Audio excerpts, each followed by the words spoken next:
At long last, Galaxy S25 Ultra is here. Samsung's most powerful phone with amazing AI features, with tactical camera upgrades and even more for premium design. Has Samsung got enough to destroy the iPhone 16 Pro Max? Well, this is the state of Apple versus Samsung in 2025.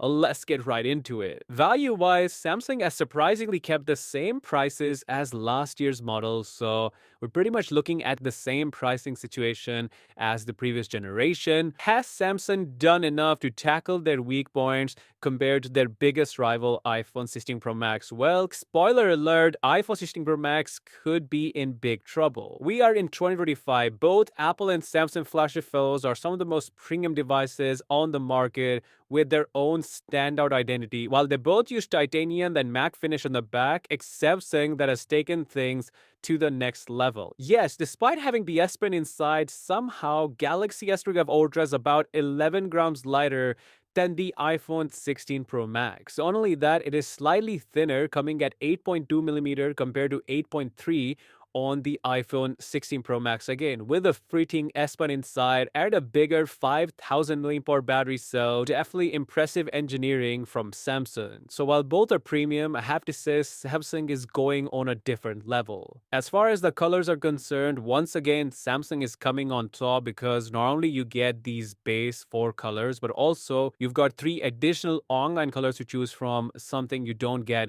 would be 16 Pro Max. But taking a look at the display, both phones are rocking a 6.9-inch display screen. Of course, the big visual difference will always be the dynamic island versus the punch hole on the S25 Ultra. Not just that, the S25 Ultra's display is said to be a little bit slimmer in terms of bezels compared to the 16 Pro Max. Again, a very close difference because the 16 Pro Max bezels are also already very thin. Galaxy S25 Ultra's display is once again exclusively anti-reflective, which is something that you don't see on any other phone on the market. Plus, Galaxy S25 Ultra's display has something called Pro Scaler, which uses AI to upscale as well as boosting the brightness of certain colors to make the overall experience more pleasant. So while Samsung's panel and brightness remains the same as last year's model, it still has some clear advantages over the iPhone 16 Pro Max's display. So far, things are looking pretty decent for the Galaxy S25 Ultra, but when it comes to performance, this is where Apple has always flipped the script, but not anymore, because wake up Apple fans, truth has been exposed. Snapdragon 8 Elite for Galaxy inside the S25 Ultra surpasses the 18 Pro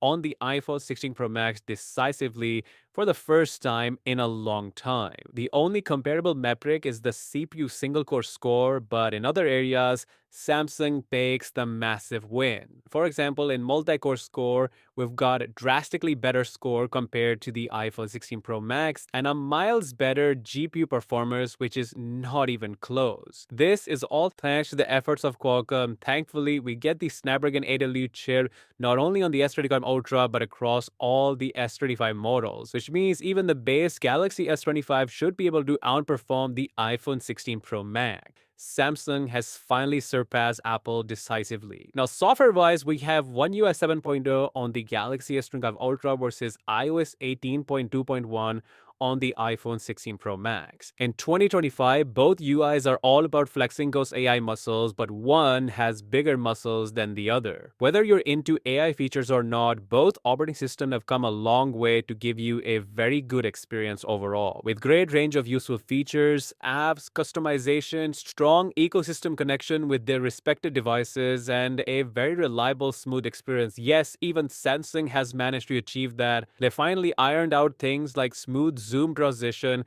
and overall UI stability like iOS. The other thing that Samsung took from Apple is the live activity feature that is called as Now Bar. This is perhaps the best One UI 7.0 feature that gives you the ability to control your ongoing activity right on the lock screen. Although both Android and iOS have similar level of application support, it's iOS that still has access to proper console games, something we have yet to see on the Android platform. But what about Galaxy AI versus Apple Intelligence? We already know that Samsung has all the basic useful AI tools since the day one. Apple was slow to the game, but they have catch up to some extent with their writing tools, deep Siri integration, some cross-stitching features, etc. Something Samsung has also added this year with the deeper integration of Gemini, helping you do the most complex tasks that you weren't able to do before. But once again, Samsung went above and beyond where Gemini can actually give you a YouTube summary for any video you're watching, which is pretty good. Plus, my favorite circle to search feature remains exclusive to Android. I also want to mention Samsung's sketch to image, which has become even more powerful. And finally, the thing that makes the big difference is the use of AI in camera. Yes, camera-wise, while the hardware on the S25 Ultra is the same, that is the 200 megapixel main sensor, which is Apple's 48 megapixel sensor, Samsung has made some important technical upgrades that could change the game. It seems like Samsung has finally worked on their biggest weakness against Apple, which is the low light, or I would say night video performance. Samsung has finally included it in night video to capture more detail and better colors. From what Samsung has shown, it is noticeably sharper and has less noise compared to the normal video mode, and this could help them finally match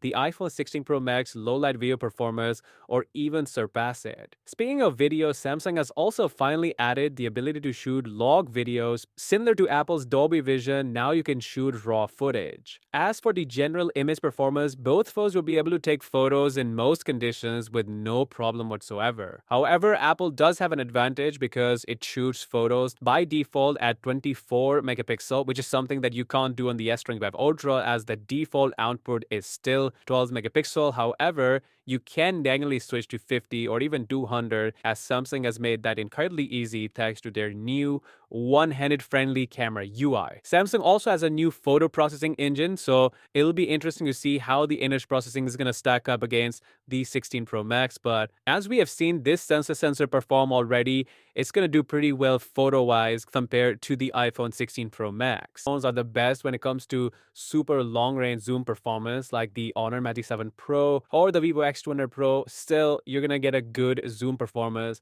for most usable ranges. Now, perhaps the only hardware upgrade that we have on the S25 Ultra is the new 50 megapixel ultra-wide angle lens. Thanks to this, you should be able to take better ultra-wide photos, especially with more clarity of that 48 or so lens that we already have on the 16 Pro Max, then you'll be utilizing that high-res mode. But overall, cameras on both phones are going to be incredible for most situations. As we know, iPhone has the best video performance, but seems like Samsung has finally managed to close that gap with night video, as well as getting pro users the log video for the first time. Now, as for the battery, we still have 5,000 mAh on the Galaxy S25 Ultra versus 4,680 mAh on the iPhone 16 Pro Max. We already know how good the battery performance is on the iPhone 16 Pro Max, and even the Galaxy S24 Ultra still had a very good performance. So now with Snapdragon 8 Elite, Galaxy S25 Ultra has a very real chance of beating the iPhone when it comes to the overall battery performance. Although both phones are really good, so you can't really go wrong in this decision. However, all of these two phones are very disappointing when it comes to the fast battery charging speeds, when